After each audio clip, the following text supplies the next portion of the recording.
Hindi porket meron siyang business sa ibang lugar, eh excuse na siya sa pagkukuha ng business permit sa munisipyo po ninyo. I was not born yesterday. Parang anak na lang kita eh. Yes po.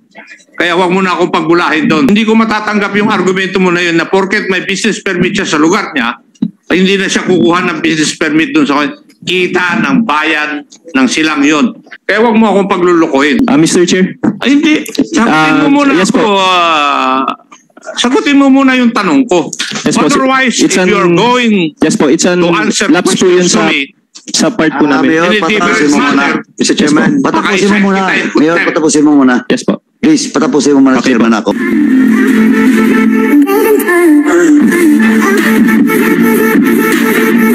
Chairman ako, please. Thank you. Attorney Glenn, last name niya yung Glenn.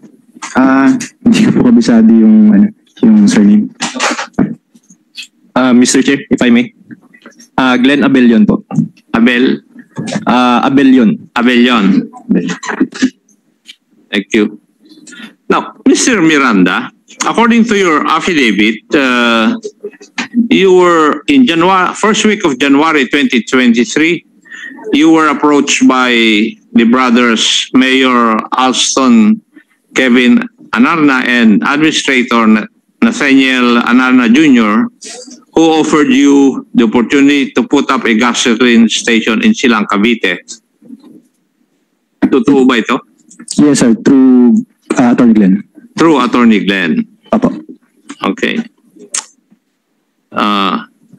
Would it also be true that the mayor and his administrator additionally offered that you become business partners and that they will grant you a contract to supply the fuel requirements of the municipality of Silang? Yes, Mr. Chair. Yes.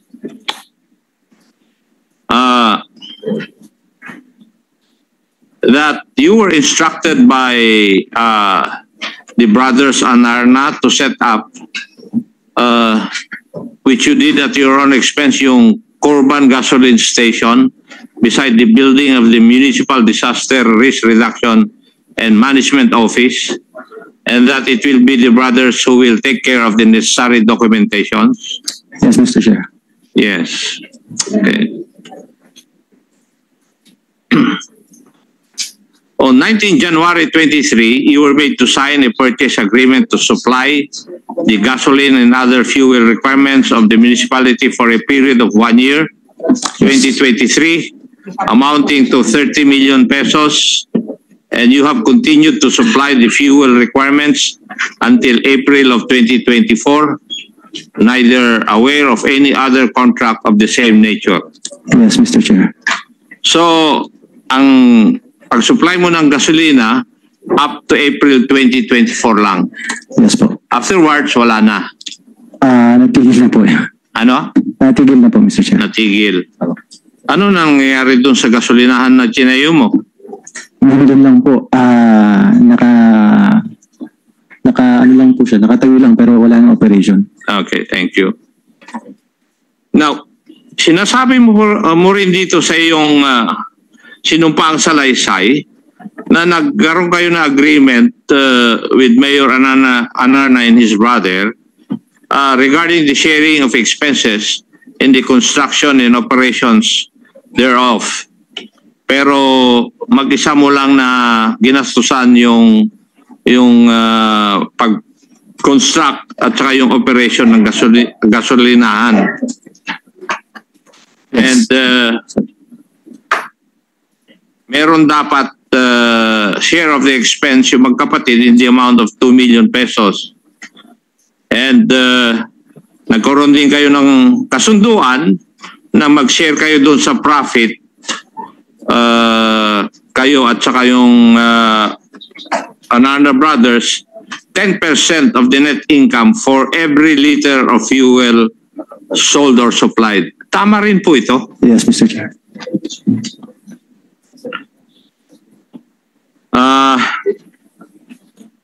At dito po rin sa salaysay po ninyo, sinusumpaan ninyo na you have not been issued Wala pong na-issue sa inyo notices from the Bids and Awards Committee, nor nag-secure kayo ng business permit from Silang Cavite. Yes, wala po, Mr. Chair. And sinabi po rin ninyo na hindi kayo registered under PhilJeps. Tama rin po ba ito? Wala po akong registration sa PhilJeps. Ha? Yes po, Mr. Chair. Yes. At inattest nyo na you have not issued any document to the municipality in support of the purchase agreement, and that you have not been knowledgeable in government contracts as this was your first engagement. Yes, Mr. Chair. Tama po lahat to. Apo. For the year 2024, I did not have any agreement with the municipality, but have continued to supply the fuel requirement under April. Ito po yung sinabi ninyo. Apo. Tama? Tama po. Ito po ang sinumpaan ninyo sa Laysay. Yes, Mr. Chair. Now, may I ask the mayor and his administrator, totoo po ba lahat itong nandito sa sinumpang salaysay ni Mr. Edwin Miranda? Mr. Chair, dinedeny po namin na meron po kaming involvement dun po sa kumpanya po. Actually, kaya po siya napili po ay malaki po yung natipid po namin sa gasolina. From 34 million po, ang last year po naging 22 million na lang po yung That's amin beside pong the point, Mr. Yes po. Mayor. Ang tinatanong ko lang po kung ano ang katotohanan nung nasa affidavit ni Mr. Edwin Miranda. Totoo po ba lahat yung sinabi niya? Sa pagdating po ng sosyo po kami, hindi po totoo po yun. So, yun po ang hindi totoo. Yes po. And among other things po, nakalimutan ko na po yung iba po. Sinasabi po niya rito na nag-operate siya na wala siyang business permit from Silang Cavite. Yes po. Wala Yun rin po pong- siyang PhilJeps. Yun po yung... Yes po, yung pong business permit po kasi, meron po siyang business permit sa main address niya po. Katulad po ng Meralco, wala pong main business permit sa Silang. Maski hindi Hindi na na po po namin. naging executive, alam ko na dapat kayo ang magbigay ng permit ng mga businesses sa iyong nasasakupan. Opo, pero po Hindi porket meron siyang business sa ibang lugar, excuse na siya sa pagkukuha ng business permit sa munisipyo po ninyo. I was not born yesterday. Parang anak na lang kita eh. Yes po. Kaya wag mo na akong pagbulahin doon. Hindi ko matatanggap yung argumento mo na yun na porket may business permit siya sa lugar niya, ay hindi na siya kukuha ng business permit doon sa kita ng bayan ng Silang yun. Opo. Kaya wag mo akong paglulukuhin. Mr. Chair, if I may po. Sasagutin mo yung tanong ko o ano? Yes po, tukol po dun sa business permit po. Gawa po nag-relive lang po kami sa GPBB Technical Support Office, NPM number 178 of 2015 po. Would that excuse you, Mr. Miranda, from getting a business permit from your municipality? Yes po. Would that? If I may get the exact GPBB NPM 178, papasok ko po. Yun po naging basihan po namin. GPPB, business permit, kontrolado ninyo? So, Mr. Chair. Ako nga, halimbawa may negosyo ako sa amin sa Antipolo, magkakaroon ako negosyo sa Silang Cavite, excuse na ako sa pagkuha ng business permit doon? Ganun po ba ang ibig nyo sabihin? Kasi po nagsusupply lang po, nag-rely lang po kami dun sa GPBB NPM 178. Papasa na lang po namin. Could you please read that provision para Wala marinig pong- nung ating GPPB representative here? Ito po. Business permit. Ito po, hindi po yung exact po na yung full text. Business permit issued by the Silang LGU is not required provided that there is a valid business permit from the principal place of business. Apo. Ano ang hindi naman provision na batas yan, very specific na Silang eh. Ay ano po, nabanggit ko lang po yung Silang. Pero you po, provide me the yes po, the isasend po exact namin provision yung of pong, the law. Yes po. Ipoprovide po namin yung pong pinagbasihan po namin ng ano po. Yes. Hindi. Wala pa yung batas eh. Yung ang hinihiling ko eh. Yung sinasabi nilang batas. Ano yan, Mayor? Binasa mo opinion ng GPPB? From Where? yes po. Ano ko lang po yung back kasi sila po nag-process po ng dokumento. Hindi, tama ba pagkarinig ko na GPPB opinion yun? NPM po. Hindi ko lang po sigurado yung NPM kung anong ibig sabihin. Oh, what is NPM? 178-2015. Mr. Chair, nag-i-issue po ang GPPB TSO na non-policy matter on case-to-case basis po. Base po yun sa request or inquiry po ng procuring entity or requesting entity po. Hindi po ibig sabihin na nasa NPM po siya is applicable to all po. It's case-to-case basis po, Mr. Chair. Case-to-case na yun. Yes po. Sabi ko nga po doon po kami nag-rely po. Ipapasa na lang po namin po yung ano po. Akala ko kasi opinion na nila with regards to your query. Hindi po. Kayo Doon lang po pala, kami nag-rely. interpretation nyo. Yes po. Oh. Chairman ako, please proceed.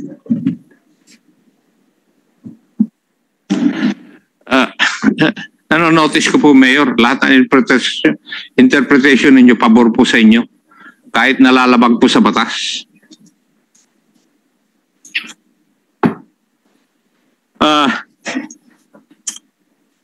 Dalawa po yung pinagkukunan nyo ng petroleum fuel, oil and lubricants, di po ba? Kay Mr.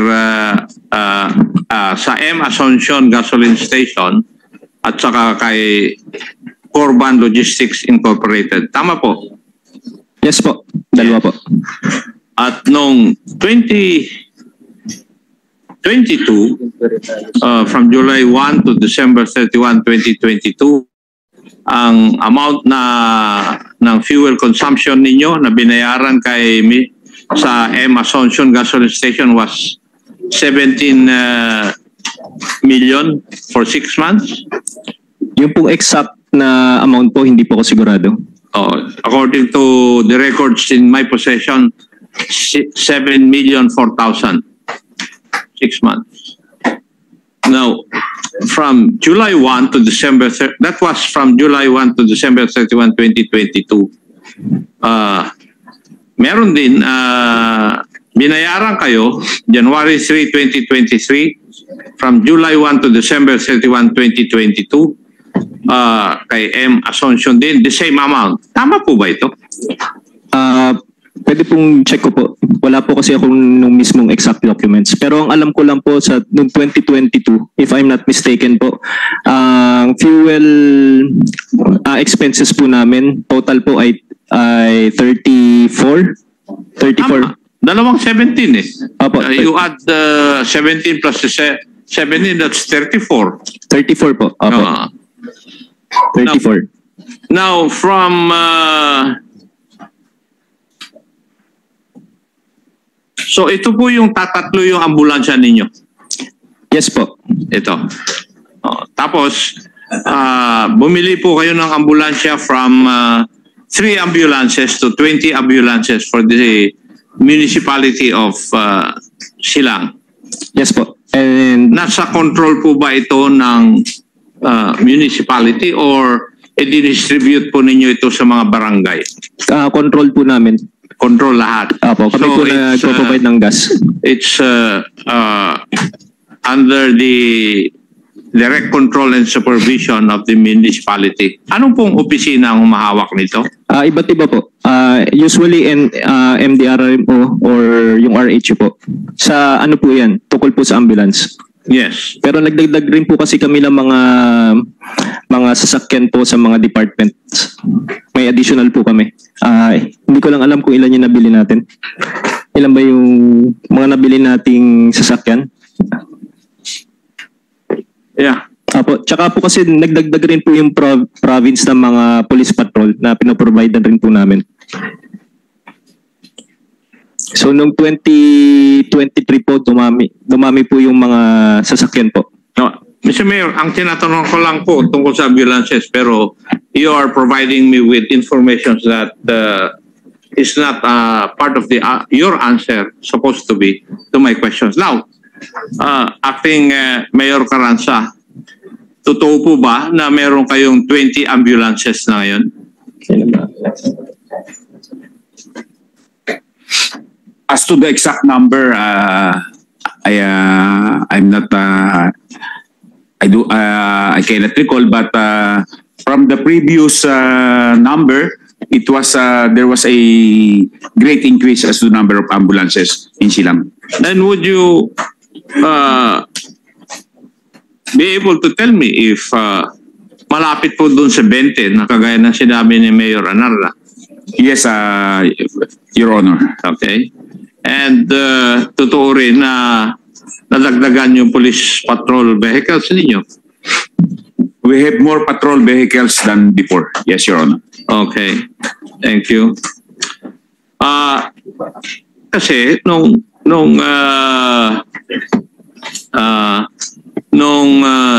January 1, 2023 to June 30, 2023, ang consumption nyo po, Mayor, ng gasolina rose to 30 million in 6 months from the 17.004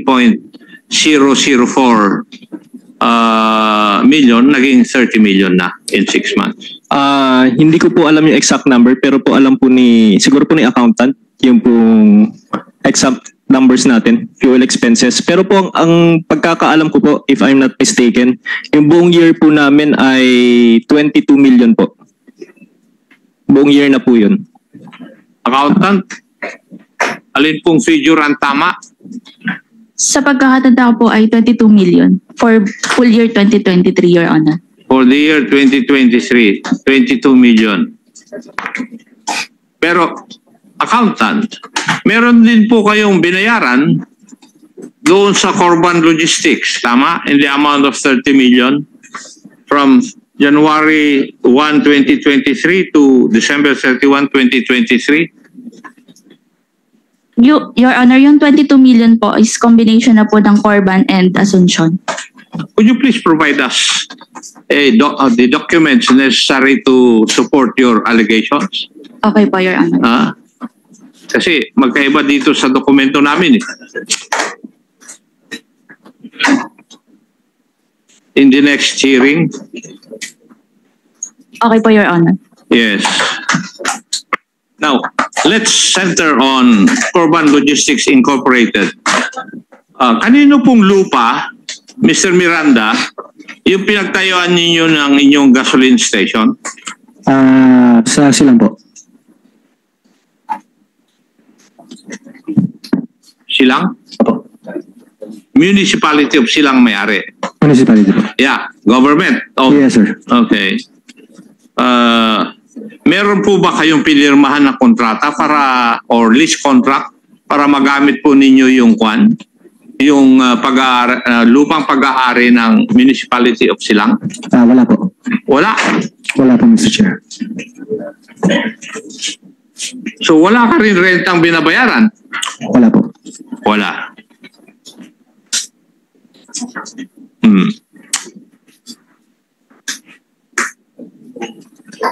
Acting Mayor Carranza, do you have copies of a lease contract regarding that property of the Municipality of Silang? We don't have a copy, Your Honor. Why don't you have a copy? Sir, can we ask our SB Secretary regarding, she issued a certification regarding that matter. Where's the SB Secretary? Mr. Chair, on the part of Sangguniang Bayan, the Sangguniang Bayan did not pass any resolution authorizing Mayor Kevin Inuunahan Amaro. mo na ako, iha yung mga katanungan ko eh. So, if there's no lease Mayor, totoo bang walang lease contract kayong pinirmahan? Granting Corban Logistics to put up a gasoline station in one of the properties of the Municipality of Silang? Ang napirmahan po namin, kasama po siya sa purchase agreement na mag-i-install po sila ng equipment po. Kasama po siya sa purchase agreement na napirmahan. Abogado po kayo, di po ba? Yes po. Hindi po ba magkaiba yung purchase agreement at saka lease contract? Yes po, pero in-incorporate na po namin po doon. Yes po. Teka, Mayor. Huwag kang naniniwala po kayo na magkaiba yung purchase agreement at saka lease contract. Bakit po hindi nyo ginawa yung lease contract? Mr. Chair? Hindi. Sagutin mo muna yes po. Sagutin mo muna yung tanong ko. Yes, otherwise, if you're going yes po, it's an to answer lapse po yun questions to me, sa part po namin. Mayor, patapusin mo muna. Mr. Chairman, patapusin mo muna. Mayor, patapusin mo muna. Yes po. Please, patapusin mo muna, Okay, Chairman Akop. Chairman Akop, please proceed. And even if you're a mayor here, if you do not answer questions properly, I can cite you in contempt. Siguro maliwanag yun, Mayor. And before you speak, you ask permission from the chairman. kindly turn off the microphone, Mayor. Chairman Akop, please proceed. Magkaiba po, Mayor, yung purchase agreement at saka lease agreement. Alam po nyo yun dahil abogado po kayo eh. Pero tanong ko, meron po bang lease agreement? Wala po kaming lease agreement. Wala. And would you have the authority without the Sangguniang Bayan resolution to enter into an agreement? Yes po. Kapag specific you can po siya. enter into an agreement regarding purchase the lease agreement po. of a property of your municipality without a resolution of the Sangguniang Bayan? Mr. Chair, if I may answer. Please answer. Sa lease agreement po, wala po. Pero po dun sa purchase agreement po, We're talking about Yes, the po. lease agreement, Mayor. Huwag niyo pong dagdagan ng iba. Ang tanong ko po ay tungkol dun sa lease agreement pa lang. sa lease agreement po, wala po. So wala. Yes po. Wala pong Sangguniang Bayan resolution. Wala po. Wala pa. Now, may I ask, you being a lawyer, is that proper? Or is that within the bounds of law? Mr. Chair, if I may. Proceed. Yes po. Nag-rely lang po kami dun sa purchase agreement na meron pong i-install. Pero siguro po mali nga po kami na Mr. Chair, hindi po namin na. I think the resource person is not answering my question appropriately. Being a lawyer, he should know. Yes po. If I may, Mr. Chair. Please. Mr. Chair, doon po sa lease agreement, wala po kaming lease agreement po na napirmahan po. And would you know if that is a violation of law? Yun po yung katanungan ko. Meron po kayong propriedad, halimbawa, nagkaroon, mayroong isang kumpanya nagpatayo ng gasolinahan doon. Ibig sabihin, wala po kayong agreement na pinirmahan na pwedeng magtayo yung Corban Logistics ng gasolinahan doon sa pag-aari po ninyo. Tapos, ang batas nire-require na kailangan magkaroon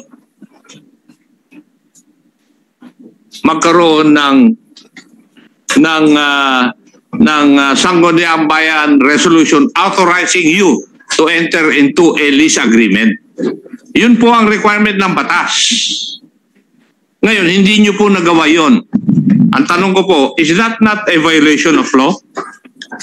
Mr. Chair, if I may. Please. Mr. Chair, may lapse po talaga sa part namin na wala pong lease Sagutin nyo agreement. muna sa akin. Yes po. Ang tanong ko, is that not a violation of law? Nagka-lapse po kami, may violation Hindi po. nga. Yes or no lang ang Yes po. Yes. Ikaw naman ang hirap kunin yung sagot na yes or no sa iyo, Mayor eh. Paiwas ka eh. Di ba?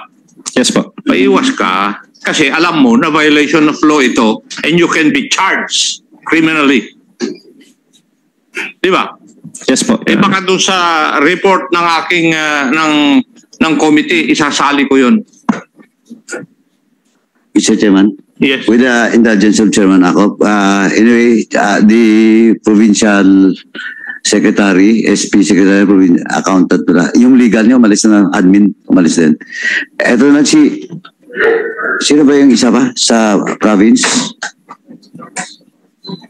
Budget. Anyway, SP secretary, please take note na lang po yung issue with regards to authority coming from the non-compliance with regards to the agreement between Corban and the municipal mayor. Wala siya pong authority, so it follows he violates. Tama po. Please take note lang po, then ano lang po, simulan ng imbestigahan yan, no? Kasi we don't need to wait for a case or a committee report coming from this committee. Kasi nasa responsibilidad din po, no, ng province to investigate and check on this. Kindly inform lang po sa kay Vice, pati sa kay Gob. Please. Of course, you have to check Noted po, Mr. Chair. provincial legal with the state.